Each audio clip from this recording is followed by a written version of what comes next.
बिस्मिल्लाहिर्रहमानिर्रहीम। अस्सलाम वालेकुम नाइन्थ क्लास स्टूडेंट्स। बेटा आज हमने बायोलॉजी के चैप्टर नंबर 3 बायोडाइवर्सिटी में इसकी इम्पोर्टेंस, इसकी क्लासिफिकेशन और इसके एम्स और प्रिंसिपल्स को पढ़ना है। तो बेटा जैसा कि आप पहले बायोडाइवर्सिटी का इंट्रोडक्शन डिटेल में ले चुके हैं, तो अब बेटा हम देख लेते हैं बायोडाइवर्सिटी की बेसिकली इंपॉर्टेंस क्या है, इसको पढ़ने का हमें फायदा क्या है।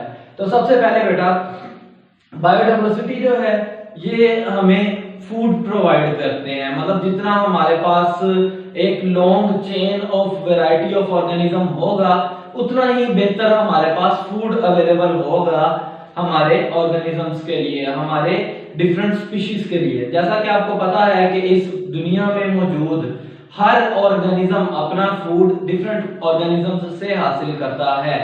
इनके दरमियान इस टाइम कंपटीशन है फूड का। कई अपना फूड खुद बनाते हैं, कई ऑर्गेनिज्म दूसरे ऑर्गेनिज्म को शिकार करके उनको खाकर अपना फूड हासिल करते हैं। तो बेटा जितनी हमारे पास लॉन्ग चेन ऑफ बायोडाइवर्सिटी होगी उतना ही हमारे पास long range of availability of food भी होगा। तो सबसे पहले बेटा ये चीज थी जो कि आपने समझ ली। दूसरा बेटा हमारे पास एक वाइड रेंज ऑफ और ड्रग्स, हमारी मेडिसिन जो है इनकी एक बहुत बड़ी रेंज जो है ये मौजूद है, जो कि हम हासिल करते हैं डायरेक्टली बायोलॉजिकल रिसोर्सेज से, वो एनिमल्स से हो, वो प्लांट्स से हो। हम एक बहुत बड़ी रेंज हमारी ड्रग्स की, मेडिसिन की वो हासिल करते हैं बायोलॉजिकल रिसोर्सेज से। तीसरी बेटा बड़ी इंपॉर्टेंस जो है वो इसकी ये है कि हमारे बहुत से इंडस्ट्रियल मटेरियल हम हासिल करते हैं बायोडाइवर्सिटी से, यानी डिफरेंट ऑर्गेनिजम्स से, जिनमें बेटा हमारे पास rubber, glue, gums, resins, legumes, बेटा ये बहुत सी चीजें हैं जो कि हम हासिल करते हैं डायरेक्टली और इनडायरेक्टली प्लांट्स से, एनिमल्स से, जो कि हमारी इंडस्ट्री में यूज होती हैं। इंडस्ट्री मतलब हमारी फैक्ट्रीज वगैरह में यूज होने वाले मटेरियल्स में ये चीजें आती हैं। नेक्स्ट बेटा हमारे पास है मेंटेनिंग इकोसिस्टम। इसके लिए बेटा सबसे पहले तो ये हम समझ लें कि व्हाट इज इकोसिस्टम। इकोसिस्टम बेटा क्या होता है? इकोसिस्टम हम इस तरह से डिफाइन करते हैं कि हमारी इस दुनिया में वो इलाके जिसमें हर बायोटिक और एबायोटिक फैक्टर काउंट किया जाए और उनको आपस में इंटरेक्शन देखी जाए कि वो किस तरह आपस में इंटरेक्ट कर रहे हैं। मतलब उस जगह में मौजूद living plus non living, living biotic और नॉन लिविंग एबायोटिक, ये दोनों फैक्टर किस तरह आपस में इंटरेक्ट कर रहे हैं और क्या क्या इनके आपस में सिनेरियोज हैं, किस तरह से ये आपस में सरवाइव कर रहे हैं, ये कहलाता है बेटा इकोसिस्टम। हमारे इकोसिस्टम को मेंटेन करने में बेटा बायोडाइवर्सिटी बहुत ही इंपॉर्टेंट रोल प्ले करता है। ऑब्वियस सी बात है बेटा, आपके पास बायोटिक फैक्टर होगा तो ही इकोसिस्टम होगा, अदरवाइज सिर्फ एबायोटिक फैक्टर से कोई भी इकोसिस्टम नहीं बन सकता। नेक्स्ट बेटा आपके पास है न्यूट्रिएंट्स की रिसाइकल। न्यूट्रिएंट्स में आपके पास बेटा डिफरेंट न्यूट्रिएंट्स आते हैं, जिनमें आपके पास नाइट्रोजन, जिनमें आपके पास ऑक्सीजन और इसके अलावा भी बहुत से न्यूट्रिएंट्स हैं जो कि बायोडाइवर्सिटी से हम हासिल करते हैं। लेकिन अगर हम सिर्फ अभी वाटर की एग्जांपल लें, वाटर की एग्जांपल में बेटा अगर आप इसको गौर से देखें, गौर से पढ़ें, तो आपके पास साफ आपको समझ आएगा कि पानी किस किस तरह से रिसाइकल होता है। मींस आपने वाटर यूज कर लिया, पानी यूज कर लिया, लेट्स से आपने हाथ धो लिए, हैंड वॉश किए, आपका पानी जो था वो वेस्ट होकर चला गया, वो पानी कहाँ जाएगा बेटा? वो पानी दोबारा से आपकी जमीन में अब्सॉर्ब होगा। जैसे ही वो आपके अर्थ से वापस इवेपोरेट होगा, वो जाएगा हमारे बादलों में, बादलों से दोबारा वो रेन की फॉर्म में हमारी जमीन पर आएगा और वो रिसाइकल हमारे पास वाटर दोबारा मौजूद होगा। तो बेटा ये थी बायोडाइवर्सिटी की आपके पास इंपॉर्टेंस। अब इंपॉर्टेंस के बाद बेटा इसकी क्लासिफिकेशन देखते हैं। तो बेटा क्लासिफिकेशन कहते हैं इसको किस तरह से हम डिवाइड करते हैं। तो बेटा सबसे पहले तो ये देखें कि हमारे पास ऑलमोस्ट 1.5 मिलियन एनिमल्स और 0.5 मिलियन प्लांट्स हैं जो कि इस टाइम साइंटिस्ट ने रिकॉर्ड किए हैं। 1.5 मिलियन सिर्फ एनिमल्स नहीं है, ये एनिमल्स की स्पीशीज हैं, और 0.5 मिलियन जस्ट प्लांट नहीं है, ये प्लांट्स की डिफरेंट स्पीशीज हैं। मतलब इतनी हमारे पास इनकी टाइप्स हैं जो कि इस टाइम साइंटिस्ट रिकॉर्ड कर चुके हैं। तो बेटा इनको आप वन बाय वन पढ़ेंगे तो आपको एक बहुत ही डिटेल्ड टाइम चाहिए इनको पढ़ने के लिए। तो तो इसके लिए बहुत बेहतर सिनेरियो ये है कि आप इनको एक ग्रुप में क्लासिफाई कर लें, सेम प्लांट्स को, सेम एनिमल्स को एक ग्रुप में बना लें, और बजाय कि आप एक एक एनिमल को पढ़ें, आप जस्ट एक को पढ़ लें उस ग्रुप के, तो उसकी सब प्रॉपर्टीज आप पढ़ सकते हैं, बाकी सबको पढ़ने की कोई ऐसा आपको जरूरत नहीं रहती।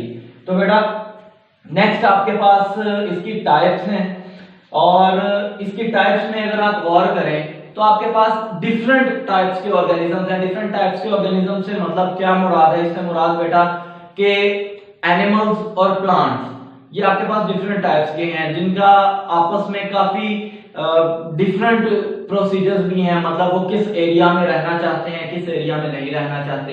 कुछ प्लांट्स पानी में बेहतर सरवाइव करते हैं, कुछ प्लांट्स ड्राई एनवायरनमेंट में बेहतर सरवाइव करते हैं, कुछ बेटा हमारे पास माइग्रेटरी बर्ड्स होते हैं, वो जैसे ही उनकी फेवरेबल कंडीशन होती है वो उस तरफ को मूव कर जाते हैं। मतलब आपने देखा होगा कि जैसे ही मौसम बदलता है तो हमारे पास एक बहुत बड़ा क्लस्टर बर्ड्स का मूव करता है, एक इलाके से मूव करके वो दूसरे इलाके में चला जाता है। वो बेसिकली माइग्रेटरी बर्ड्स होते हैं जो कि अपने फेवरेबल एनवायरनमेंट को चेज करते रहते हैं, उनके पीछे माइग्रेशन करते रहते हैं। तो बेटा ये इनकी टाइप्स थी। नेक्स्ट आपके पास बेटा दो इस टाइम ये ब्रांचेस हैं जो कि हम इनकी क्लासिफिकेशन में यूज करते हैं। फर्स्ट बेटा टैक्सोनॉमी, दूसरी सिस्टमैटिक्स। टैक्सोनॉमी बेटा ये वो ब्रांच है जिसको हम बेसिकली देखते हैं इसकी क्लासिफिकेशन के लिए। टैक्सोनॉमी किस चीज से डील करती है? टैक्सोनॉमी बेटा डील करती है just classification of organism, classification of biodiversity, कि आप किस ग्रुप में किस तरह के ऑर्गेनिजम्स को किस तरह से सेटल डाउन कर सकते हैं। नेक्स्ट बेटा आपके पास सिस्टमैटिक्स है। सिस्टमैटिक्स का भी यही काम है कि वो क्लासिफिकेशन से डील करती है। जस्ट एक चीज इसमें एक्स्ट्रा है, दैट इज रेवोल्यूशनरी हिस्ट्री। उसमें बेटा आप इसकी रेवोल्यूशनरी हिस्ट्री भी गौर करते हैं। तो बेटा रेवोल्यूशनरी हिस्ट्री सबसे पहले समझ लेते हैं कि व्हाट इज रेवोल्यूशनरी हिस्ट्री। तो बेटा साइंस कहती है कि हर ऑर्गेनिज्म जो है हमेशा से एक ही फॉर्म में नहीं रहा, मतलब ऑर्गेनिजम्स में मुसलसल थोड़ी थोड़ी देर बाद कुछ वक्त के बाद उनमें तब्दीलियां आती रहीं। यानी एग्जांपल अगर हम लें तो जब ये दुनिया बेटा स्टार्ट हुई तो तब हमारे पास इतनी वाइड रेंज ऑफ बायोडाइवर्सिटी नहीं थी जो कि अब हमारे पास मौजूद है। तो बेटा वो किस तरह से आ गया? मतलब कुछ ना कुछ तो तब्दीलियां आई है, ऑर्गेनिज्म में कुछ तब्दीली आई, उससे नया ऑर्गेनिज्म बना, नई स्पीशी बनी, फिर उन्होंने आपस में इंटरब्रीड किया, नई स्पीशी बनी। तो ये बेटा रेवोल्यूशनरी हिस्ट्री के किस तरह से हमारे पास नए से नया ऑर्गेनिज्म आ गया, और आज जो ऑर्गेनिज्म मौजूद है बेसिकली ये हमारे पास आया कहां से? That is concerned with revolutionary history, कि उसमें ये रेवोल्यूशन, उसमें ये तब्दीलियां आई कहां से। तो बेटा रेवोल्यूशनरी हिस्ट्री के लिए सबसे पहले एक बेसिक चीज समझ लेते हैं कि लेट्स से यहाँ पर हमने कुछ शेप्स ड्रॉ की हैं। यहाँ पर लेट्स से हम एग्जांपल ले लेते हैं कि ये हमारे पास एक स्पीशी थी, एक स्पीशी ने ब्रीड किया, एक बेटा उसकी आपके पास आइडेंटिकल यानी सेम स्पीशी आ गई, और दूसरी उसमें कुछ डिफरेंट आ गई, यानी उसमें कुछ थोड़ी सी चेंजिंग हुई और एक नई स्पीशी आपके पास इंट्रोड्यूस हुई। अब बेटा इन दोनों ने रिप्रोड्यूस किया, एक की फिर आइडेंटिकल आ गई और एक में आपके पास जैसा कि आप देख रहे हैं नई स्पीशी सर्कल शेप में आ गई, ठीक है। और एज सच जैसे ही इसने रिप्रोड्यूस किया, एक बेटा आपके पास नई स्पीशी और ये नई स्पीशी आ गई। तो अब बेटा हमने इनको क्लासिफाई करना है, तो हम इनमें से किसको किस ग्रुप में रखेंगे? तो बेटा ऑब्वियस सी बात है, देखिए ये और ये तीन बेटा आइडेंटिकल हैं, यानी ये तीन आइडेंटिकल हैं, ये तीन सेम हैं, इनको तो बेटा एक ही ग्रुप में रखेंगे, इसको और इसको बेटा एक ही ग्रुप में रखेंगे। तो अब हमने देखना है बेटा इनकी रेवोल्यूशनरी हिस्ट्री। रेवोल्यूशनरी हिस्ट्री में भी बेटा हम रेवोल्यूशनरी हिस्ट्री में भी एक चीज गौर करते हैं कि किन की आपस में प्रॉपर्टीज मिल रही हैं, वो सेम ग्रुप में जाती हैं। मसलन यहां पर अगर आप गौर करें, इसका बेटा शेप कुछ इस तरह से है और इसकी शेप आपके पास कुछ इस तरह से है। यहां पर आपके पास जस्ट इस तरह इसकी शेप कंप्लीट हो गई और यहां पर एक छोटी सी चेंजिंग आई और वो इस तरह से, ठीक है। तो इनमें जस्ट स्लाइड सा चेंज है, तो ये बेटा एक ही ग्रुप में जाएंगे और जिनमें हम बहुत आसानी से इनकी प्रॉपर्टीज को डिटेल में पढ़ सकते हैं। तो बेटा यहां तक आपके पास टैक्सोनॉमी सिस्टमैटिक्स कंप्लीट हो गई। नेक्स्ट आपके पास बेसिस है। बेसिस मतलब आप किस बेस पर ऑर्गेनिजम्स को सेम और डिफरेंट ग्रुप्स में आपस में क्लासिफाई करते हैं। तो बेटा बेसिस है कि आप इनकी रेवोल्यूशनरी हिस्ट्री देखते हैं।